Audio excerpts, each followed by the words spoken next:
నక్క మరియు ద్రాక్ష పండ్లు.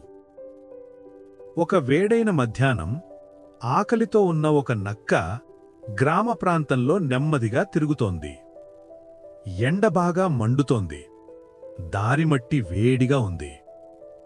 ప్రతి అడుగుతో నక్క కడుపు గోగురుగుమంటోంది.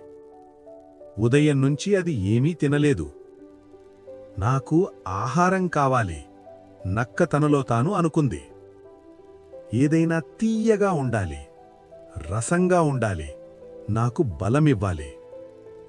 ఎండిపోయిన పొదల్ని, ఖాళీ పొలాల్ని దాటి గాలిలో వాసన పసిగడుతూ నడిచింది.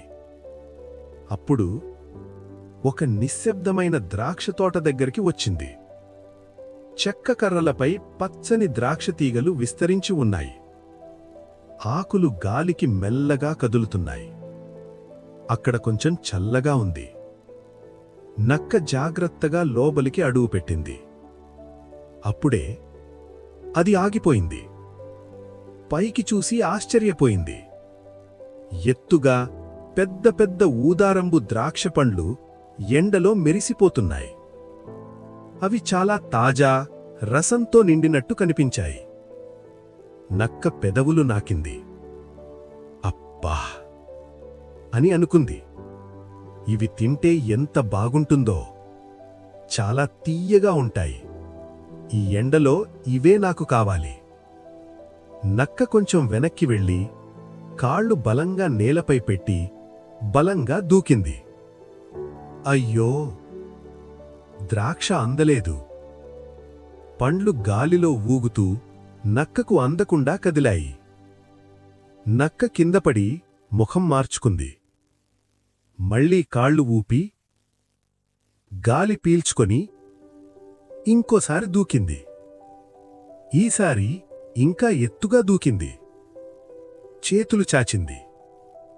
కాని ఇంకా అందలేదు. నక్క చుట్టూ తిరుగుతూ ఇక్కడ్నుంచి ప్రయత్నిద్దాం అనుకుంది. మళ్లీ దూకింది. మళ్లీ దూకింది. ప్రతి దూకుడుతో అది ఇంకా అలిసిపోయింది. కొద్దిసేపటికి నక్క ఊపిరాడకుండా నిలబడింది. నాలుక బయటకొచ్చింది. కాళ్ళు నొప్పిగా ఉన్నాయి. నోరు ఎండిపోయింది.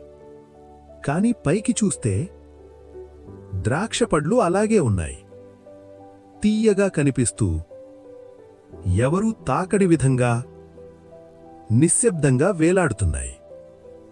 నక్క కింద నిలబడి పైకి చూస్తూ కోపంగా బాధగా ఉంది. చాలా దగ్గరగా ఉన్నాయి, కానీ నాకు అందడం లేదు. నక్క కొంతసేపు అలాగే నిలబడి ఊపిరి పీల్చుకుంది. దూకుడ్ల వల్ల దాని ఛాతి వేగంగా పైకి కిందకి కదులుతోంది. దాని రోమాలకై చెమట అంటుకుంది. కాళ్ళు వణుకుతున్నాయి. మళ్లీ ఒక్కసారి నక్క పైకి చూసింది.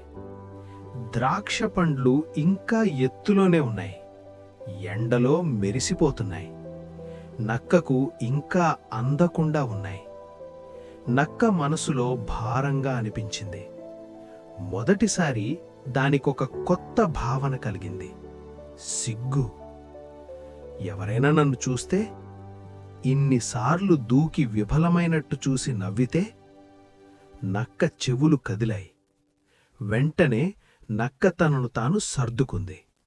వెన్ను నిటారుగా పెట్టి ముక్కు పైకెత్తింది. నకిలీగా నవ్వింది. అని గట్టిగా అంది. ఆ ద్రాక్ష పండ్లు పుల్లగా ఉంటాయి అంటూ తిరిగి నడవడం మొదలుపెట్టింది. అలాంటి పండ్లు ఎవరికీ కావాలి అని తనలో తానే అనుకుంది. అవి పచ్చిగా ఉంటాయి, తింటే కడుపు నొప్పి వస్తుంది. అలా చెప్పుకుంటూ నిజానికి తాను వాటిని కోరలేదని తనను తాను నమ్మించుకోవాలని ప్రయత్నించింది. తోక ఊపుతూ తల పైకి పెట్టుకుని అక్కడి నుంచి వెళ్ళిపోయింది. కాని ప్రతి అడుగుతో దాని కడుపు మళ్లీ గోగురుగుమంది. నోరు ఇంకా ఎండగా ఉంది. లోపల ఒక చిన్న స్వరం నిజం చెప్పింది. ఆ ద్రాక్ష పండ్లు పుల్లగా కావు, అవి పండిపోయాయి. తీపిగా ఉంటాయి. కేవలం నువ్వు అందుకోలేకపోయావు. తన ఓటమిని ఒప్పుకోవడం బదులు మళ్ళీ ప్రయత్నించకుండా నక్క కారణాలు చెప్పుకుని వెళ్ళిపోయింది.